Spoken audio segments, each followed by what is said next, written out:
Well, good morning. It's a travel day today. We're moving from Delta, Utah to Salt Lake City, Utah. It's about a 2-hour drive. And this is my day during a travel day. So today is only a 2-hour drive, so that's not going to be that bad. Checkout time here, I think, is at 11. So that means I'm going to start getting ready around 9:30 or 10 in the morning. It only takes me about an hour to pack everything up, including the tow vehicle. If you haven't seen how I do the tow vehicle, I'll link up a video of that here in the description above. Alright, so it's about 8:30 now. It's about an hour and a half, 9:30, 10, before I start to have to break down the rig, so time to shower. You always have to plan for the unexpected on a travel day. You know that things are going to go well, but you just never know what might happen. Maybe you're going to blow a flat tire, maybe you're going to have traffic, maybe something's just going to happen that you're not expecting. So you always have to kind of plan for the unexpected. So one of the things that I do on a travel day is I always eat a good breakfast or a good meal. And today, I don't have any breakfast. I'm not going to cook anything, but I do have some leftover chicken teriyaki I made yesterday on the grill. So I'm going to mix that up with some rice. And I'm going to have like a full-on lunch or dinner meal for breakfast. So that way I'm fully eaten, not going to be starving. If I'm making, if we have any problems on the road, I'll be able to think clearly and just be all whatever. So I'm going to eat. So one other thing I've started doing is, just because the refrigerator space is at a thing, I started taking all of my leftovers and just putting them in little Ziploc baggies, portion size, so that way it's easy to, I should do that with the rice too.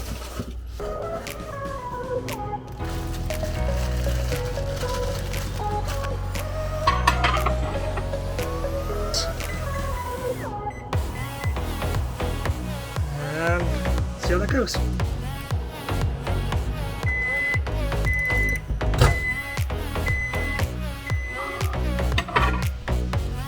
Every time I eat, I always watch something on TV, like Netflix or YouTube or something. Time check, 8:57, so I got about an hour to eat, then it's time to start packing up the rig, so. Well, food is done. I guess I gotta start to get to real work, but first I'm gonna do the dishes so that way they dry out and they'll be ready to go.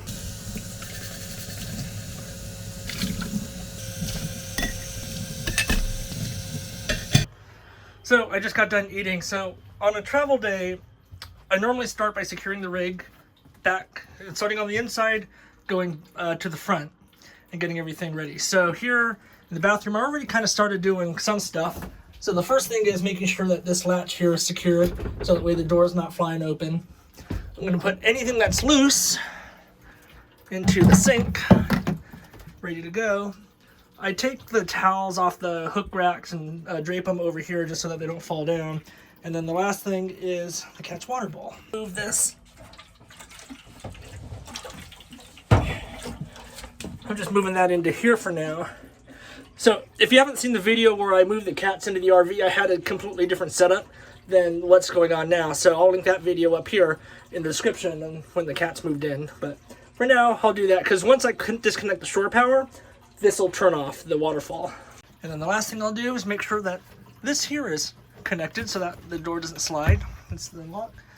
Then here, everything just kind of gets thrown on the bed for now. So cat food.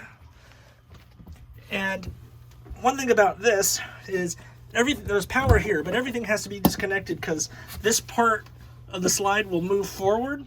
So anything that's sticking out here, like a plug, is going to get destroyed. And as you can see, where's my camera?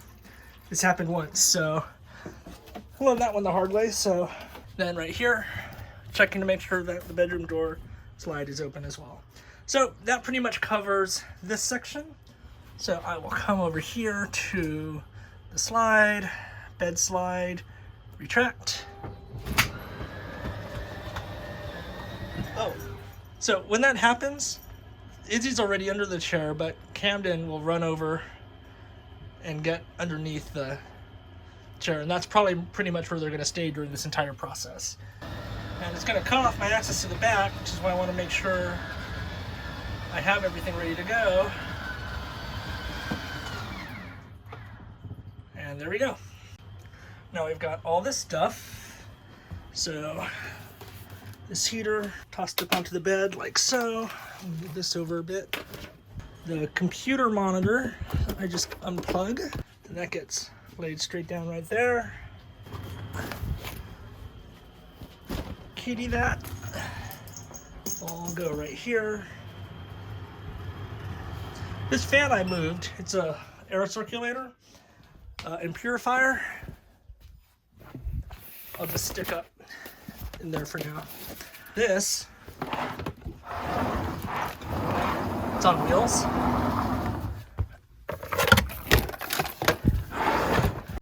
The other thing, since this is a travel day, I like to make sure that everything's clean. So I'll get the broom, dust up, just give it a good sweep.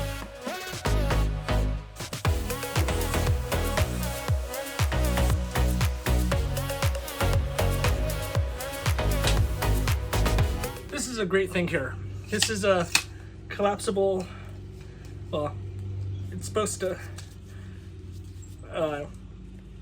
it's supposed to collapse and turn just like that, but not sure how to, well, I don't know. I think it's stuck, but that's what it does, and that's supposed to go in, but I just can't get it to work right now.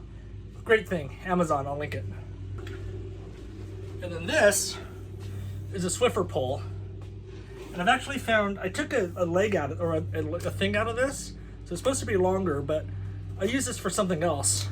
Let me show you what I use this for. But first I'm gonna finish the dish. Okay, something else I always forget and I always seem to mess up. Now is normally when I would bring in the slide, but over here, I still have all the window shades up. So I'm gonna take those down and, you know what? I've been getting really lazy with this. Normally I would fold them up real nicely and then put them up in the overhead bunk and secure them, maybe put them in their travel bag. But the last few times I've been rolling, I just kind of fold them up and stick them right here in the seat. So.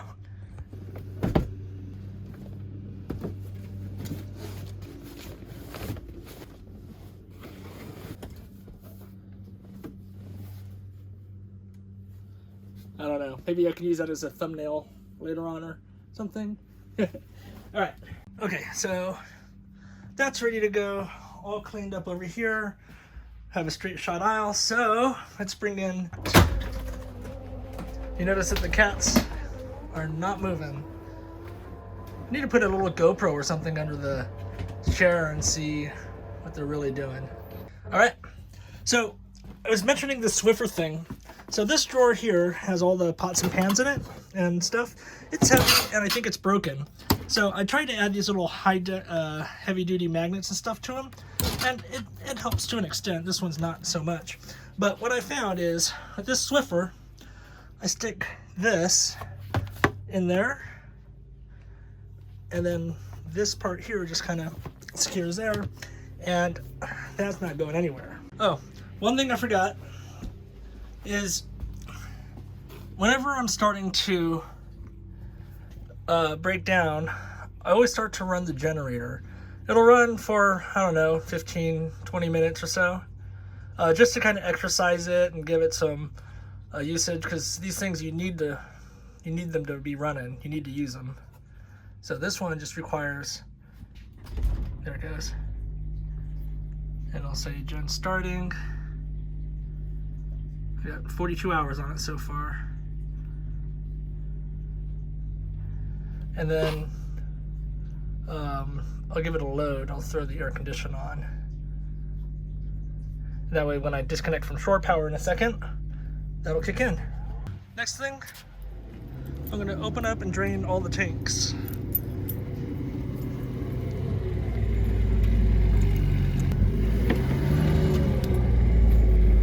Great, two, open.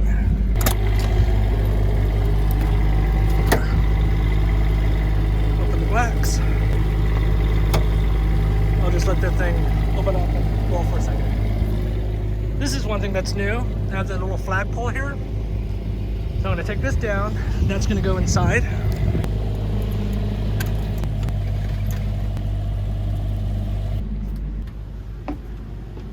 That's just gonna lay right down there for now. All right, click on the macerator. Let's get the last bit of that out. Come to power. Turn the powers off.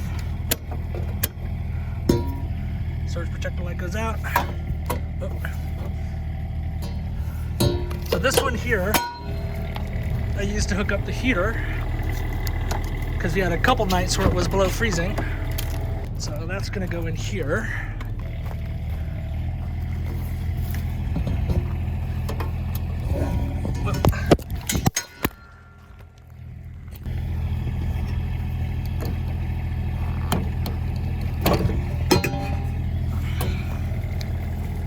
So what was really disappointing is I wish I could leave everything connected like this, but I can't because it won't fit in this hole.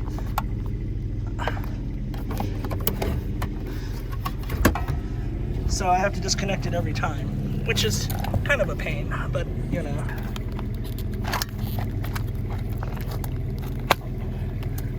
Oh, that just goes there. And then power wheel.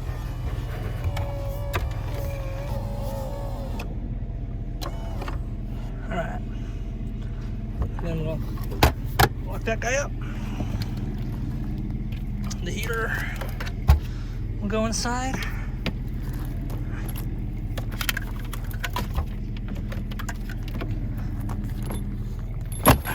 The air pump.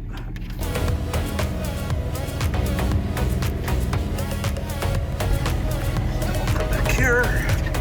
Close all the tanks. Close that. So one thing about breaking down, when you know you're going to be setting it up again in a couple hours, is you just kind of set it up to break it down. You know, it's kind of all temporary.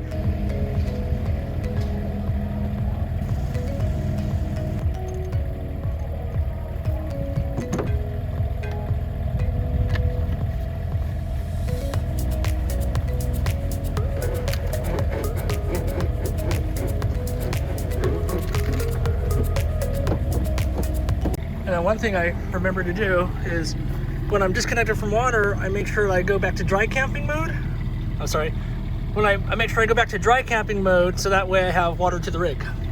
So that takes care of that. So, oh, that's the other thing too. When I'm going through the breakdown, if there's something else that needs to be done in a bin, like in one of these underhead basement bins, I always leave the door open because it tells me that there's something else that needs to happen. So, when the door's closed, that means I'm done with everything that has to do with that. But if it's open, it means that I'm wasting something. So this one here is open. It's telling me that I still have something to do. So I'm gonna pull the rig forward a bit because I gotta get this flagpole out from under the chair, under the tire. So I'm gonna start the engine and pull that thing forward just a bit. The other thing I need to do too is raise the equalizer jack. So I just hit power and I'll retract. While that's still warming up, I'm still in neutral, I'm just going to roll forward.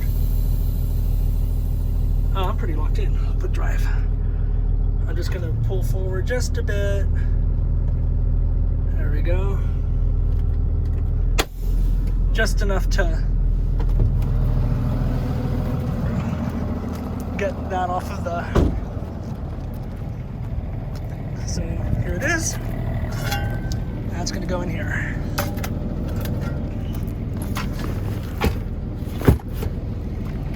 And that's done. Okay, here I'm going to put in my destination. We are going to the Salt Lake.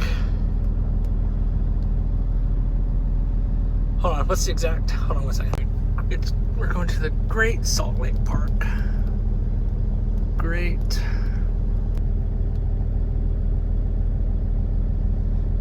So this says 98 miles. Okay, so the car is warming up and I'm gonna go do a walk around. I'm gonna pull out the RV into just the road so I can hook up the toad. As always, when I'm doing the walk around, I'm gonna look for a couple things. First, I'm gonna look at clearance to make sure I can safely get out of here and where my turns and which way is gonna be the best exit strategy. The second thing I'm going to look for is making sure that everything is closed, locked up, secured, and I didn't forget anything. So I'll check the cargo doors, make sure they're closed and locked.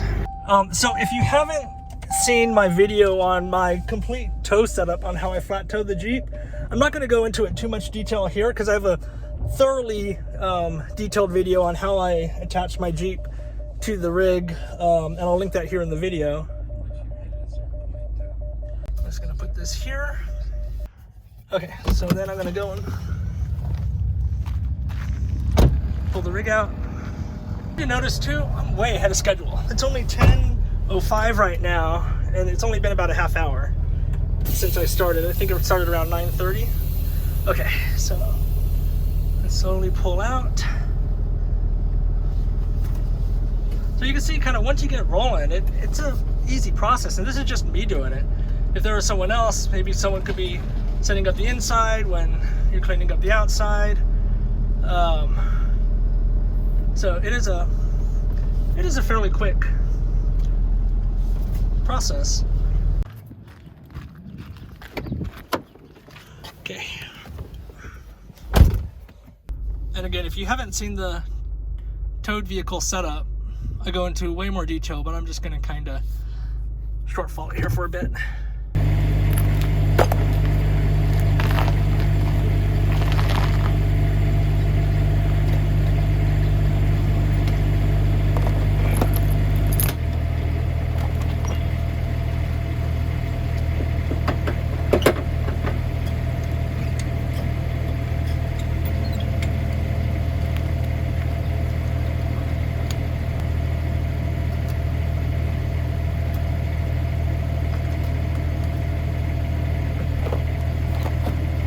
Time check is 10:11. 10:11. Okay, so I got that connected. I'm gonna go back and lock the... Okay, now the instruction book for putting it into flat tow. Shift the transmission in reverse. Release the brake pedal for 5 seconds. Yep, not going anywhere. It's actually not complicated. It's just that if you miss one step, you can really screw up the Jeep. And just like that, ready to go. I can hear the generator running, so I'll probably turn that off. I'm gonna check the fuel. I'm normally gonna get gas at the Maverick. It's on the way out. But that's it. Time check. Let's go look at the time. 10:15. 10:14. Ooh, well, I forgot to put the wine away. All right. So here, I'll turn the generator off. Turn all the lights off. The other thing is I just make sure that there's this latch here for the refrigerator. Make sure that's locked. I'll do one quick, that's going to be in. Push through, make sure all the cabinet doors are closed and locked. So I got a quarter of it, or 3/4 of a tank, but I'm going to fill it up. And then I'll probably fill it up again once I get to where I'm going in Utah. Oh, and then here I always have the Jeep in tow, just so that especially when I start going, I can take a look in case I'm having any problems with it. Okay, time check. 10:18. So this was about 45 minutes. And I went slower because I'm recording. If we're just cranking through this, probably could have been much slower. There's a Jeep in the mirror turning. Looks like it's good. I've been here in Delta, Utah for about a week now, and I didn't know, I wasn't really excited about coming here. It was kind of out of the way. There's not a lot, little small town, but for a week, it wasn't bad. I mean, I got a chance to go and check out a lot of historic sites. The internment camp that was out here, the one and only bar, which is fantastic. That really made the week because there's some great people there, and that's how I got the lasso rope. From one of the 1.5 miles. Turn left on North US 6. From one of the regulars there who worked at the power plant. That's the other thing. I went to go and check out the power plant. It provides about 10 to 15%, is what I'm told, of power to the LA, Southern California areas. So right here from Delta, Utah. So that was kind of a neat thing. It really is just this little main drag that's happening through here. You have a McDonald's and a 7-Eleven. So, yay. Well, I had a good time. This is actually a place that I would probably come back to, maybe not for a whole week, maybe for another 3 or 4 days, just to go back to the bar and see everyone, because they're, again, some really nice people. So, alright, anyways, onto the road. I'm right here, Crowley's Lounge. It's on TripAdvisor for Delta, Utah, but that's the bar. So I'm gonna get gas here, get some diesel, even though I'm full. So why? One of the tips that I picked up from being around here is, or RVing, is they say you never know what's gonna happen when you're on the road or when you get to a campground. So you always want to go to a campground with full, empty tanks, full water, and full diesel in case the power, like in case the power is out at the campsite. Or there was a lot of things in Austin that a lot of people learned, that if power goes out or there's some inclement weather or something like that, you always need to kind of cover that. So anyways, I'm gonna get some fuel here. All right, it's fueling. I'm anticipating we're gonna be somewhere around 25 gallons. Time check, 10:30. So it stopped at 30 gallons, which I'm gonna say that's probably close to full. Yeah, anyways, all right. So time check, where's my phone? 10:33. And we're on the road. Hitting the road on Highway 6 now. It says go this way for 47 miles, and then we're gonna hang a left onto Highway 36. 120 miles to go, and estimated time of arrival 12:37. So I'm thinking that we'll probably get there 1:15ish, because I'll probably stop somewhere just to stop for no other reason than to maybe grab a drink and use the bathroom or something. So a lot of you have wondered about how it's like to drive the Super C, and I just wanted you to listen real quick.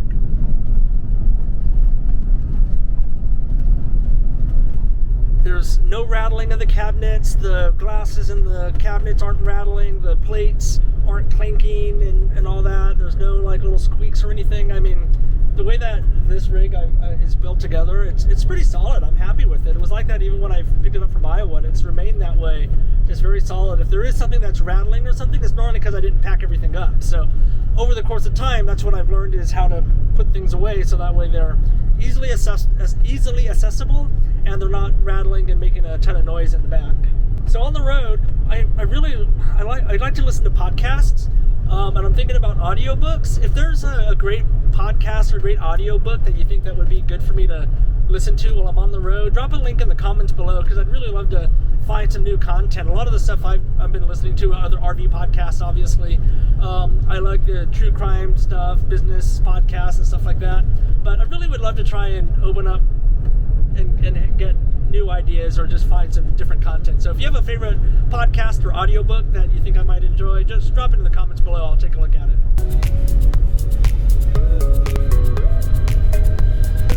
I'm always just like looking out my mirrors and looking at the camera to make sure that the Jeep is back there. I always have this feeling that I'm forgetting something. Like, oh great, did I bring the car? Did I get the Jeep? Did I have the cats? Did I always feel like I'm forgetting something, and I'm kind of in this mode. Here's another trick I learned about watching the cameras.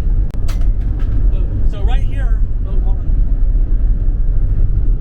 Whoa, it's getting a little windy. I was getting pushed around there a bit. I'm gonna slow down.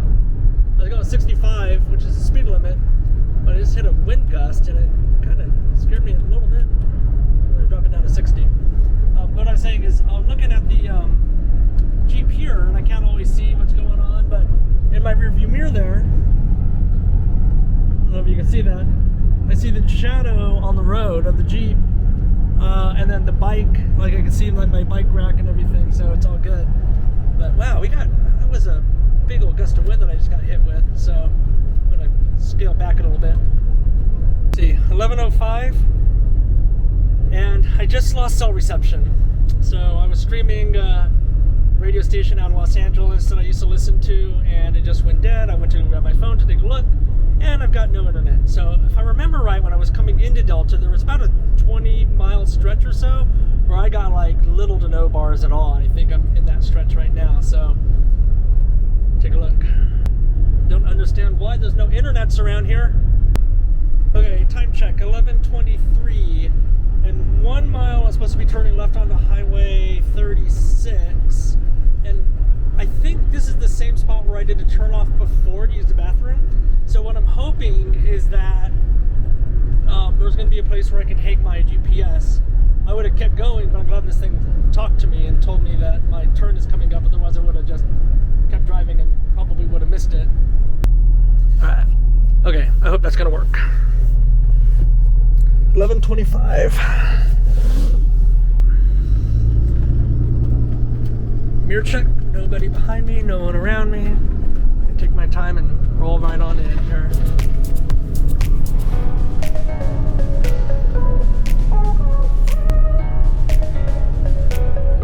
I still don't have internet, so I've just kind of been driving quietly and just relaxing a bit. And then I heard something beep. It just went beep, and I was like, what? I don't like it when something beeps that's magical or mysterious.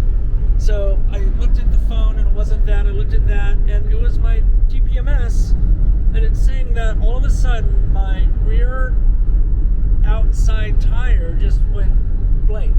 Like it lost track with the sensor, and I don't know, it just went beep like I lost the signal. So I'm sure the tire is fine, everything drives fine, but it just went beep and then I lost the signal. So actually a couple days ago I submitted a return order request to have that returned because it's just so inconsistent. It's just not a good one. So the new one, it's a tire minder system and it's got 10 tires, so I'll be able to monitor the 6 on my rig and the 4 on the tow vehicle all at the same time. And I'm going to send this one back. But yeah, this is just another one of those. It's just, I think the new one I bought was closer to like $400 or $500. This one was like $100. So I think there is a value in getting something that is decent when it comes to your TPMS. Time check, 11:43, and something else just weird happened. I heard that same beep coming from my TPMS, so I went and turned it on and I looked at it, and it's opposite. So the driver outside came back on, but then the passenger outside, turned off. So I don't know what's going on with the system, but I definitely am glad I am getting rid of it. We got like some construction or something going on here. Time check, 12:12 p.m. It looked like a little caravan of, I don't know what's going on here, but something's going on. Road cleaning or something, but it is creating a little bit of a backup.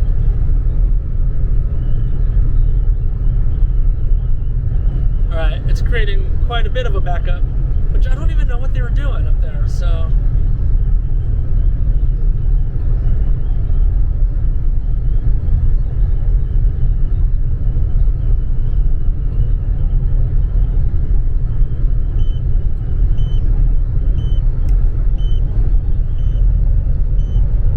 There goes the TPMS.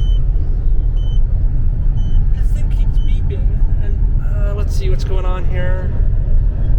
118 psi. So the inner tires, I've noticed, get hotter or get higher than the outside.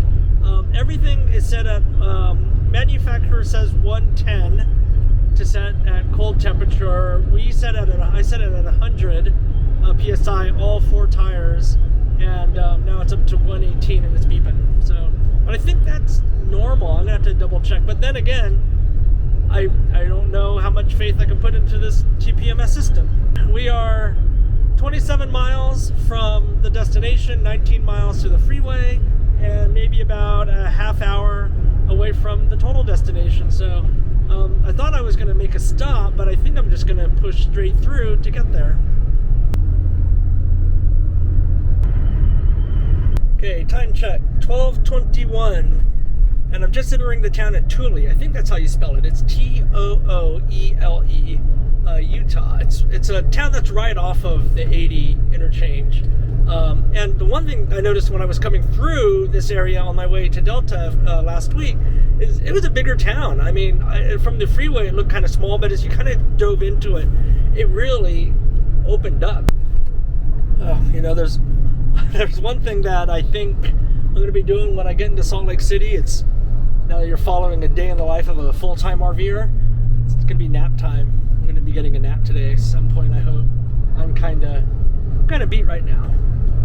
But I also only got 1 cup of coffee. I was realizing too, I messed up there. I normally make another one to go. Like I'll make another cup and I'll put it in the cup holder and drink it when I'm driving. But whoops, forgot to do that.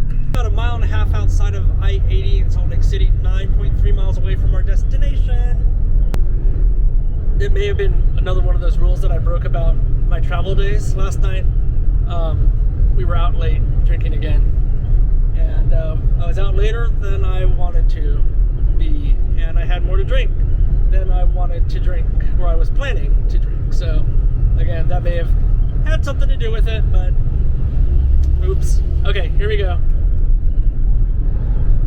Take the exit on the city. Alright, look at it. It's a real freeway again. 12:38 p.m. A little over an hour, I think, after I left Delta. Just making it onto the 80 freeway in Thule. Look at this Super C, just get up and go. We're at 70 miles an hour.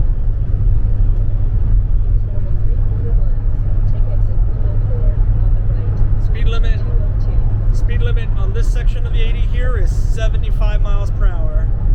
Don't hit that though. I try and keep it at 70 at the most, just to keep it at 2,000 RPMs. You can see right there, just to have some sort of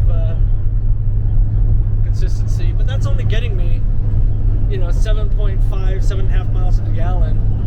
So that's the lake where I'm staying. The Salt Lake. Only, it looks like I'm going to pass the campsite and then double back a little bit, so. I did look up the site on Google Maps though, and it's not like it's a state campground, so there's that, so it's not private. But it doesn't look like it was maybe maintained in the best areas, and so, I don't know.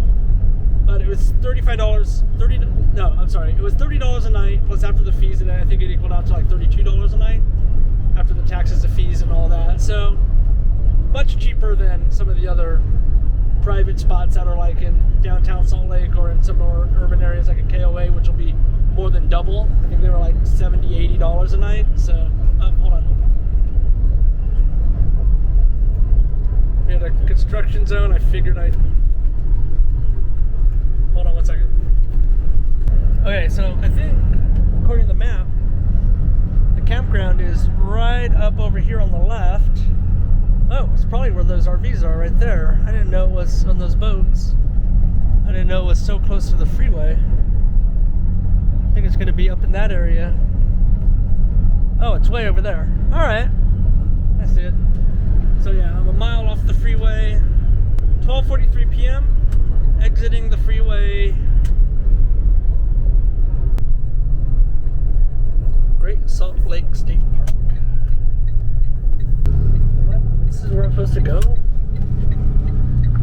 It's saying it's like... In 1.5 miles, arrive at Great Salt Lake State Marina. And like, this is in a road.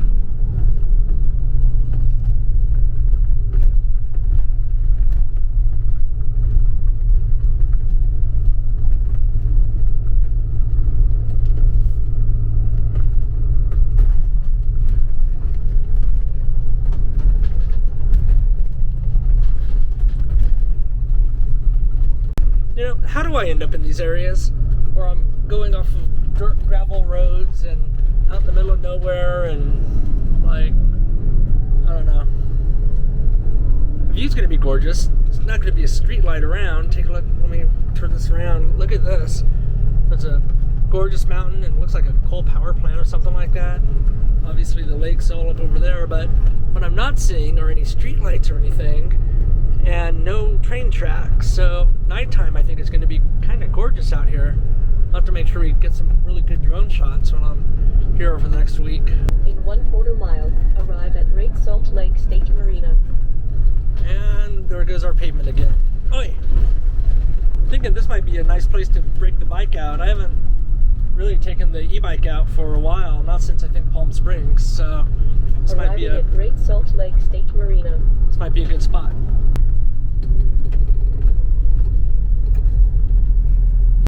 Hi there. I have a campground reservation. Okay, so I got my gate code, bathroom codes, all that. I'm in site number 2. Site number 1, there's a tent. Site number 2. Alrighty, here we are. Okay, first thing I'm gonna do is unhook the tow vehicle. And then we'll get this thing sorted up and situated. Look at the car got dirty.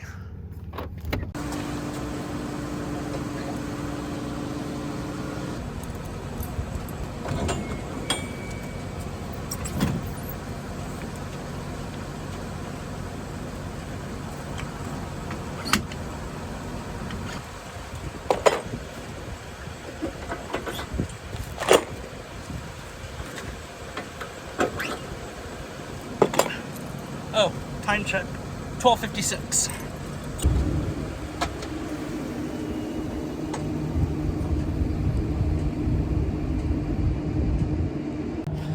Okay, next, I always go and check out the campsite, see what kind of area I'm looking at. This one's gonna be easy because it doesn't have any trees or anything that's around.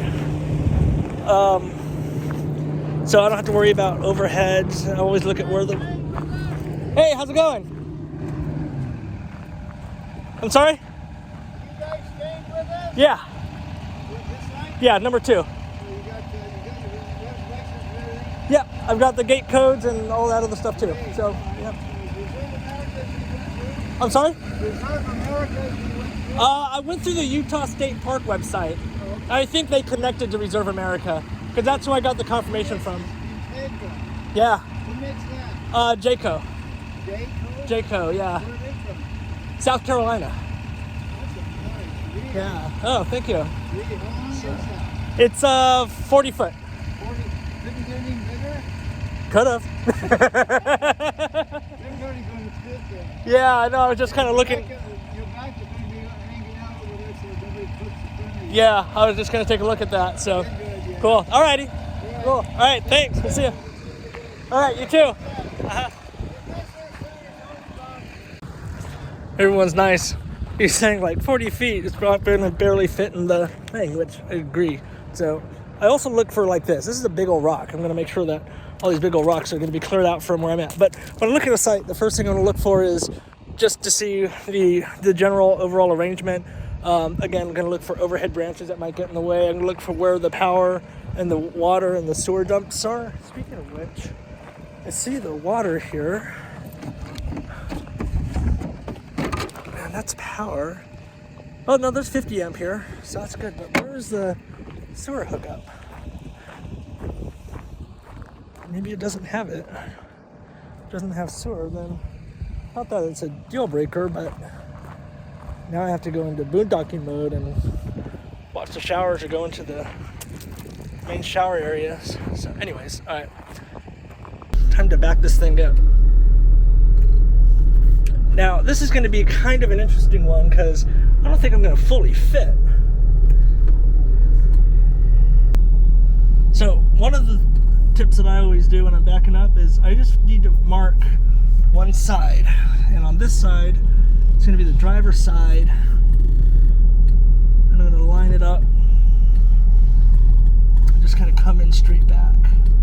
But, again, I don't know how I'm going to fit into this thing. So I'm going to have to get out a few times, make sure that I'm not taking the wheels over the back of the cliff here. Take a look.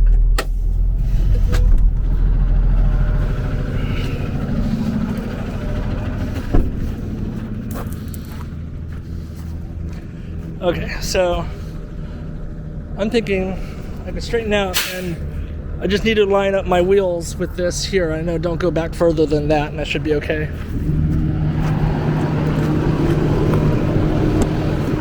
I do need to straighten out a bit.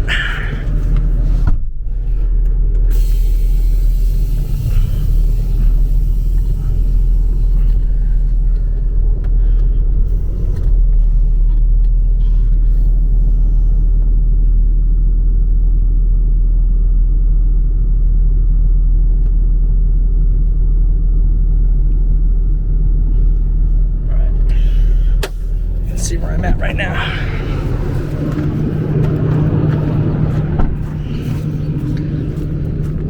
Yeah, that should be good. Always got to watch out, because when the slide comes out, I want to make sure that it doesn't hit this pole. Always got to know where your slides are at.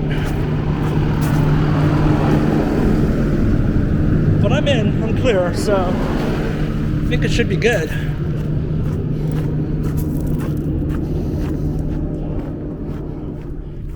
Yeah. Oh, good. And I still have room to walk around and everything. Okay, so I am good. Turn this thing off. Put that there. All right, next thing I do, I'm gonna check the level. And I don't think I'm gonna need to put the blocks in, so. All right, let's do a time check here, 105. I'm gonna turn the auto level on and just hit auto level.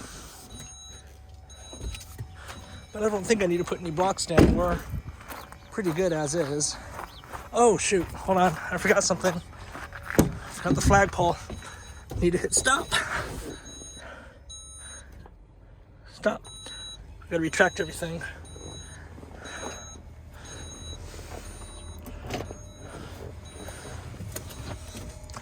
Forgot one thing.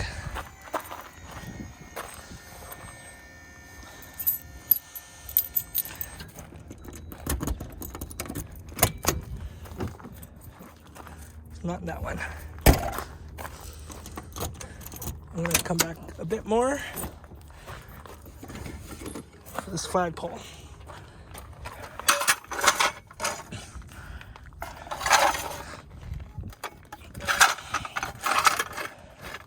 So it doesn't need to roll, you don't need to put the whole thing on. You want to have some space, but I just need to come back just that tiny bit.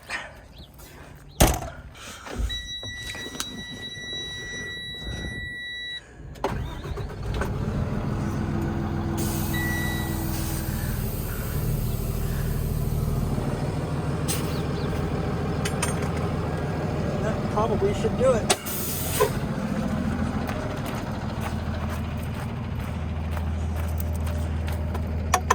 Yep. Not going anywhere.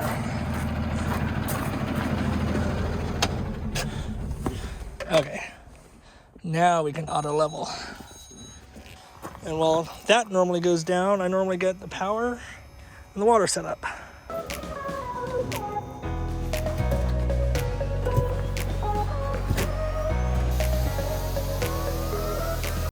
Yeah, I'm just not seeing a sewer hookup anywhere.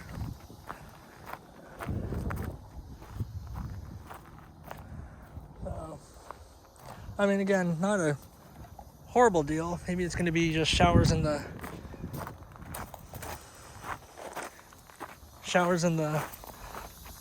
other area as opposed to here, but whatever, we adapt.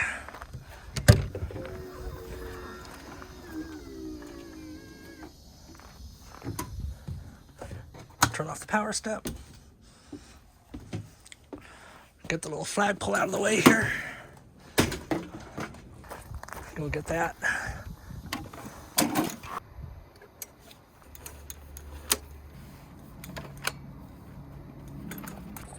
And there we go. Okay, so normally I would take the slides out right now, and I do it from my phone, and I would kind of keep an eye out and make sure they don't hit anything. But since this is a simpler setup, and I know that I got plenty of clearance, and the fact that I'm recording this on my phone so I don't have access to my app, I'm gonna do it from here. We'll start with the bed slide and go extend.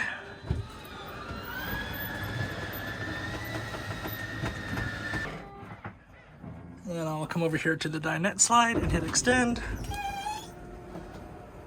Okay, I'm gonna turn the lights on so you can see what's about to happen next. Okay, move the cat tower back. Okay, so now I'm gonna open up the chairs here, and Camden's just gonna come, well, he was, Yep, there he is. He's just gonna come rolling out. Big stretch. Oh, yeah. And then Izzy. I'll open this one up, and she kind of comes around whenever she comes around. Purifier going.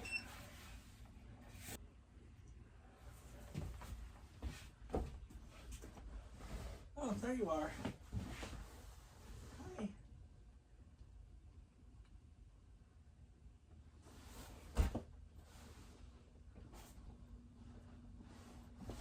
Hi. There she is. Here's my pretty Izzy. Oh.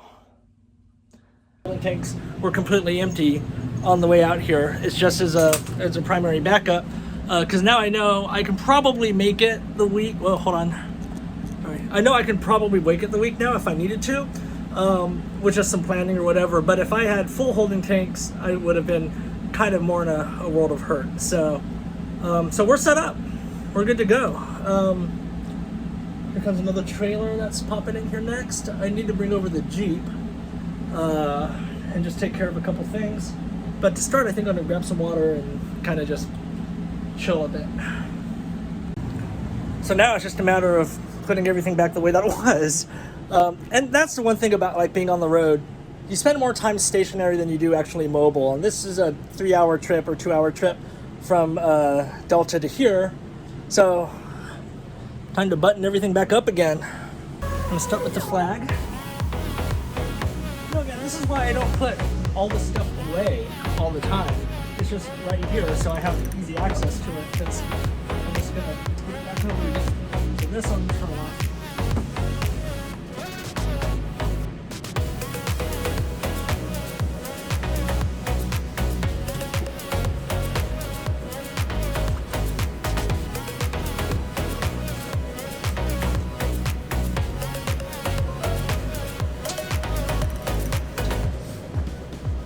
And we are pretty much set up. Time check, 1:26. I think we can call it well, not a day, it's only 1 o'clock. But set up, breakdown, new spot. It's good, so we can go do some exploring. I'm gonna put some jeans or some shorts on though while I'm going out. Time check, 1:31. And Cam didn't want some attentions. He's feeling a little needy right now. All right, next I'm gonna go and place these lights. It's kind of hard to know exactly where I want to put them right now. I normally do it around sunset.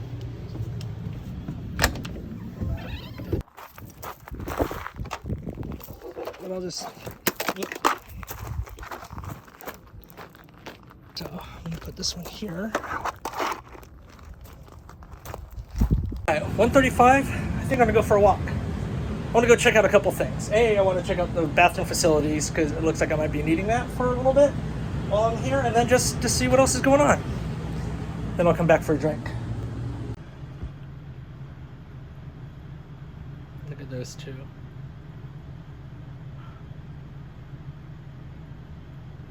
Aww.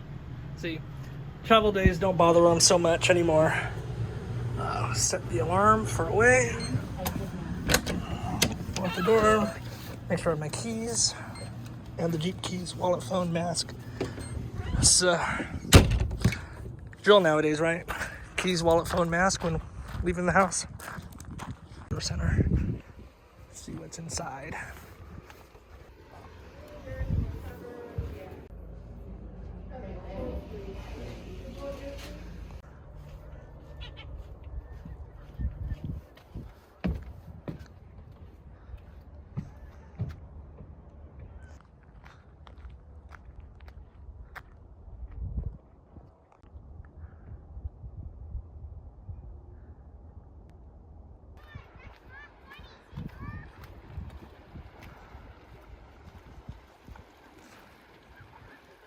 I'm out at the Salt Lake observation area. You can see it kind of just has a little area where you can just walk out to, and a lot of plaques. Oh, and let me show you. I already got one thing crossed off my list. I've only been here for an hour. Got my magnet. Great Salt Lake magnet. That's going on the fridge as soon as I get back to the rig.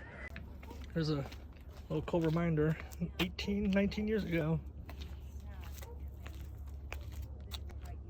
So when I was in Delta, Utah, earlier, I say that like I was there a long time ago, it was this morning, but when I was there at the bar, they were talking about how Utah changed its alcohol laws quite a bit for the 2002 Olympics. Before it used to be like a max at 3.2, and now all the liquor you can get is the same proof. The beer is still somewhat weird, but like the hard alcohol and stuff that you can still get. But it was weird too, because when I was at the bar, everyone pours shots out of a little measuring pour thing, and it all has to be that way. Because most of the time, I think at dive bars, and they are a little heavy-handed, but not here. It's poured and measured every time, and they don't do doubles. But what Jessica was explaining to me, and I hope I'm going to get this right, she's saying that like you can't have two of the same drinks in front of you. So you can have like a shot of tequila and a shot of whiskey, but you can't have 2 shots of tequila or 2 shots of whiskey in front of you at the same time. So or you can have a beer and a whiskey or something like that, but you can't have 2 of the same in front of you. I again, loopholes all the time. But I am going to need to make a Costco run or a liquor run or something, because I'm out of whiskey. I think I may have found the RV dump station. Showers, potable water, oh, maybe not.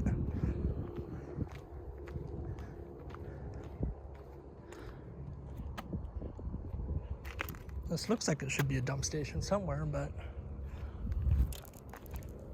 oh, maybe it's right there. Ah, there it is. Okay. All right, so there is. All right, time check, 2:09. And the Great Salt Lake magnet goes on to the refrigerator. It goes on to, okay. We're gonna need to do some consolidating here. All right, Great Salt Lake. Actually, I'm gonna put that one there. It needs to be more, whatever. All right, we have room for more now.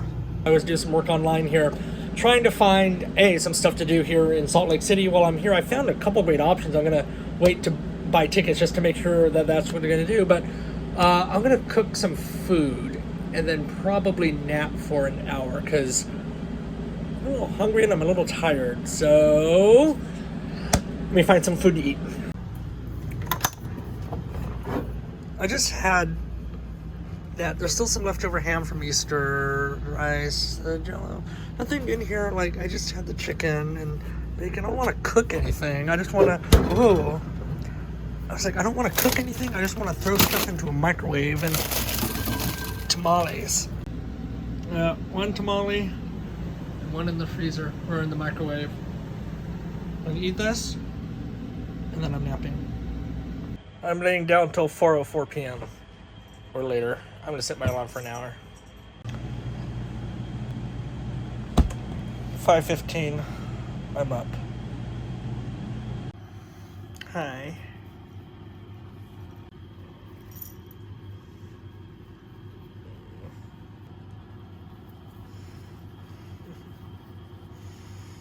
About 10 or 15 minutes ago, one of my YouTube videos on the flat toe just went live, so I'm just kind of, they say you need to be here during the first hour whenever you're doing a premiere just to be able to answer comments and whatever during the first hour, but I don't know if that's, I don't know why that is. Like to do. I'm getting 8 watching right now, so it's not like there's a huge numbers at the moment, so I'm trying to watch this, but I'm trying to really find out what am I going to do tonight. I'm just going to stick around the campsite and just kind of chill, or if I'm going to go into town. I'm kind of leaning to going into town and getting some food or something and bringing something back.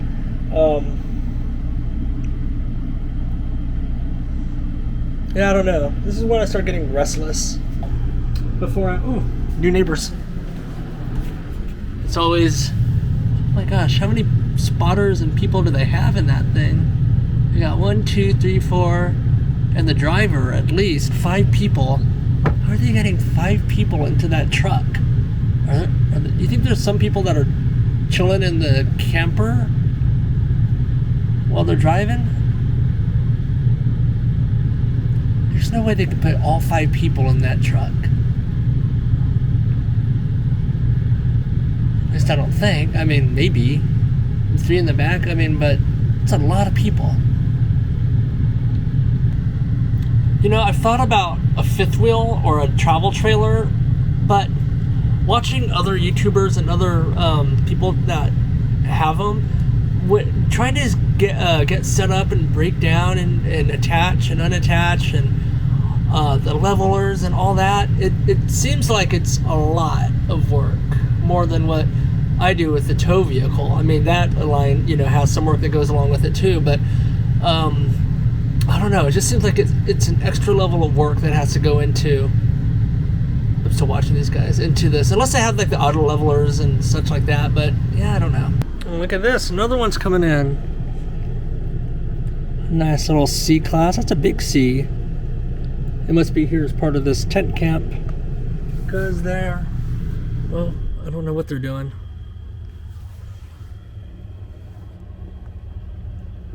Yeah, I was going to say, if they're in this tent camp, they need to turn around and back up a little more.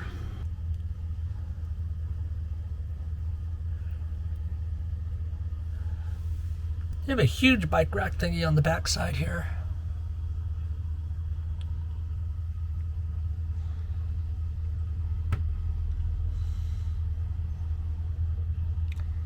Easy peasy, no issues.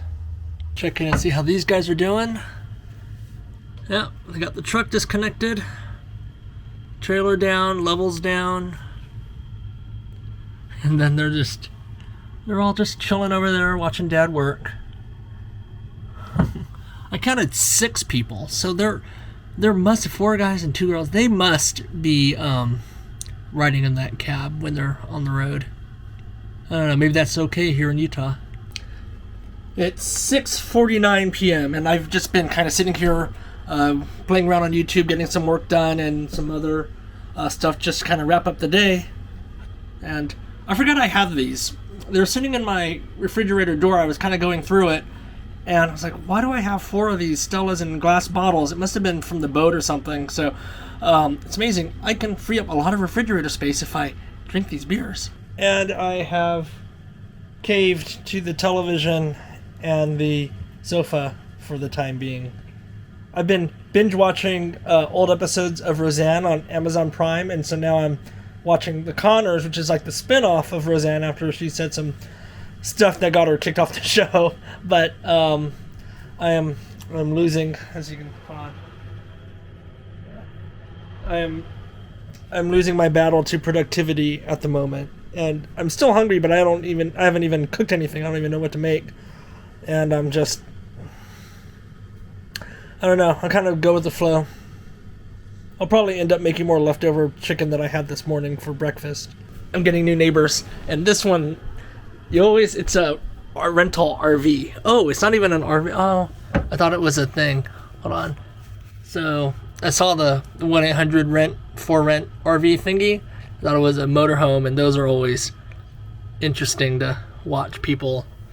But it looks like it's a little camper. I didn't even know they had that. Where's that guy going? He left someone there. Well, if it's his own car, he's probably going to be able to navigate the parking and backing up pretty simply. And it's just a pickup truck, so I thought it was a big old RV. 7:56 p.m. It is freaking windy outside. Look at if you can see that, look at that flagpole.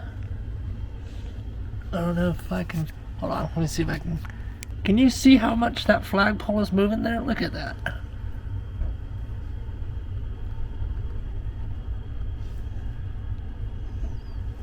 That's the one that's hooked up. Look at that, how windy it is. Look at how this. I should probably go down there and maybe take that down or something, because that's crazy windy. I don't want it to fall on their RV either, so I'm gonna go down there and take that off. Hey. You know, it's not as windy down here as it is there.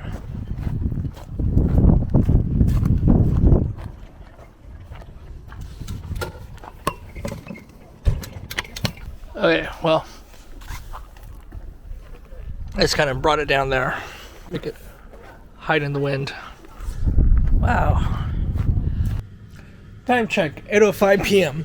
So one of the other things I do when I get to a new park, and I forgot I just did it, on my Simply Safe app, I can go to location profile, and you can update where you're at. So I just went in and I updated, I'm at the Great Salt Lake Park and Marina, the address, the space number, and I updated all that information so that in the event I needed to hit the panic button or something like that, they'll tap into my cameras via the Wi-Fi, and they'll automatically know where I'm at and what rig, and I can put in the profile. So I put the profile of my rig in there, who's inside, me and the cats and everything, so that way if something does happen or there is an emergency response, they know exactly where I'm at. So I update that every time I travel to a new park.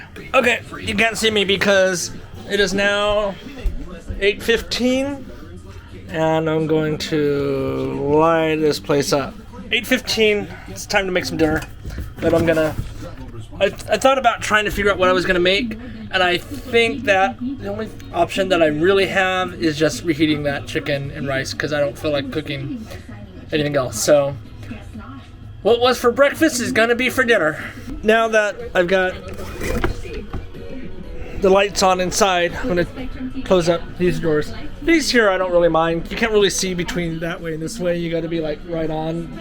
The other thing I realized is I don't think it's gonna be worth trying to go back and forth, or I'm sorry, go back and forth to the bathrooms and for showering. So I've just kind of accepted the fact that 3 or 4 days, I'm just gonna have to probably Monday. I'm out of here on Thursday, so on Monday I'll probably have to pump out, and then I'll go back again and pump out on Thursday. I will take limit on stamps for 8. Here's on a 1988 stamp. So it's the sauce. It's 9:12, and I'm just watching some TV, chilling after food. But we've been getting some massive winds here. I just pulled up the weather map, and there's a wind warning, 30 miles per hour gusts up at Salt Lake City Airport, which is like 10 miles away. And I just wanted to see what's going on here. Holy smokes.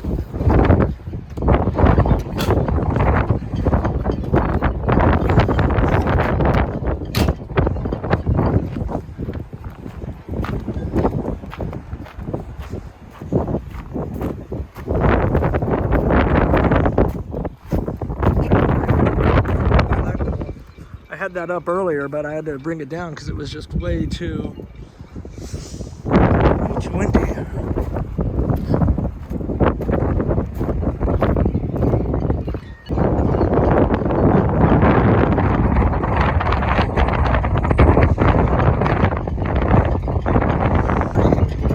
Definitely hear everything, all the masts, the lines that go up and down the